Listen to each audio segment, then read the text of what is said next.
ಅವಾಗ ಅಲ್ಲಿಂದ ಬಂದು ಒಬ್ಬ ಮಲಯಾಳಿಗ ಯಾರು ಆ ಕ್ಯೂ ಅಲ್ಲಿ ಬಂದು ನಿಂತ್ಕೊಂಡ ನಮ್ಮ ಮುಂದೆನೆ, ಅವ್ರನ್ನ ಬಂದ್ಬಿಟ್ಟು ಅವರು ಎಲ್ದಿ ಆಚೆ ಹಾಕಿದ್ದು.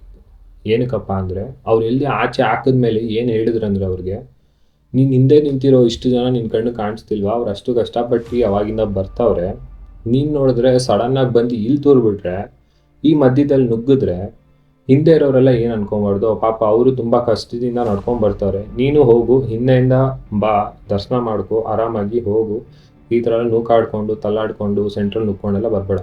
ಹೌದು, ಅವನು ಸೆಂಟ್ರಲ್ ತೋರಿದ ತಕ್ಷಣ ನಾವೆಲ್ಲ ಸ್ವಲ್ಪ ಹಿಂದೆ ಜರುಗಿ ಬೀಳೋ ಥರ ಆಗಿ ಎಲ್ಲ ಆಗಿತ್ತು.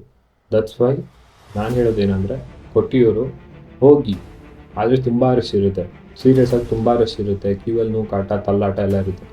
ಆದರೆ ಆ ಕ್ಯೂ ಅಲ್ಲಿ ಯಾರು ಮ್ಯಾನೇಜ್ಮೆಂಟ್ ಅವ್ರು ಯಾರೂ ನಿಂತಿರಲ್ಲ. ಆ ಕ್ಯೂ ಅಲ್ಲಿ ಒಂದು ಬ್ರಿಡ್ಜ್ ಥರ ಬರುತ್ತೆ, ಆ ಕ್ಯೂ ಅಲ್ಲಿ ಯಾರು ಮ್ಯಾನೇಜ್ಮೆಂಟ್ ನಿಂತಿರಲ್ಲ. ಎಲ್ಲ ಕೊಟ್ಟಿಯೂರು ಹತ್ತತ್ರ ಮಾತ್ರ ಮ್ಯಾನೇಜ್ಮೆಂಟ್ ಅವ್ರು ನಿಂತಿರ್ತಾರೆ, ಕ್ಯೂ ಮೇಂಟೈನ್ ಮಾಡೋಕ್ಕೆ, ಜನರನ್ನ ಮೇಂಟೈನ್ ಮಾಡೋಕ್ಕೆ. ಅಲ್ಲಿರೋ ಜನನೂ ಅಷ್ಟೇ ಸ್ನೇಹಿತರೆ, ಹಂಗೆ ಕೇಳಲ್ಲ.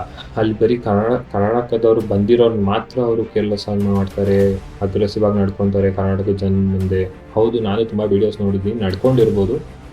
ಬಟ್ ಆ ಥರ ಎಲ್ಲ ನಡ್ಕೊಳಕ್ಕೆ ಏನು ಅಂದರೆ, ಒಂದು ಇವಾಗ ನಾವೇ ಎಕ್ಸಾಂಪಲ್ ತೊಗೋಣ. ಇವಾಗ ಒಂದು ಬೆಸ್ಟ್ ಎಕ್ಸಾಂಪಲ್ ಕೊಡ್ಬೋದು. ಏನಂತ ಅಂದರೆ, ಇವಾಗ ನೀವೇ ಗಣೇಶ ಹಬ್ಬ ಮಾಡ್ತಾಯಿದ್ದೀರಾ ಮನೆ ಹತ್ರ ಏರಿಯಲ್ಲೆಲ್ಲ ಗಣೇಶ ಹಬ್ಬ ಮಾಡ್ತಾಯಿದ್ದೀರಾ. ನೀವೆಲ್ಲ ಹೇಗೆ ಮಾಡ್ತಿರೋ ಗೊತ್ತಿಲ್ಲ, ಆದರೆ ನಮ್ಮ ಏರಿಯಲ್ಲಿ ನಾವು ಮಾಡಿದ್ರೆ ಗಣೇಶ ಹಬ್ಬ ಮಾಡ್ತೀವಿ. ಆಮೇಲೆ ಇಷ್ಟು ಜನಕ್ಕೆ ಆರತಿಗೆ ಅದು ಇದು ಅಂತೆಲ್ಲ ಕರ್ಸಿ ನಿಲ್ಲಿಸಿ ಒಬ್ಬೊಬ್ರಿಗೆ ಲೈನಾಗಿ ಕ್ಯೂ ಅಲ್ಲಿ ಬಿಟ್ಟು ಆರತಿ, ಗಣೇಶಗೆ ಆರತಿ ಮಾಡ್ತೀವಿ.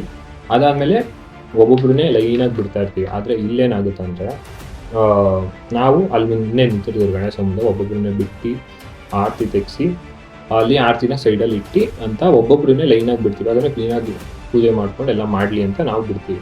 ಅದನ್ನು ನಾವು ಎಷ್ಟು ಜನ ಅಂತ ಬರ್ತಾರೆ, ಆಲ್ಮೋಸ್ಟ್ ನಮ್ಮ ಏರಿಯಾ ಅಂದರೆ ಒಂದು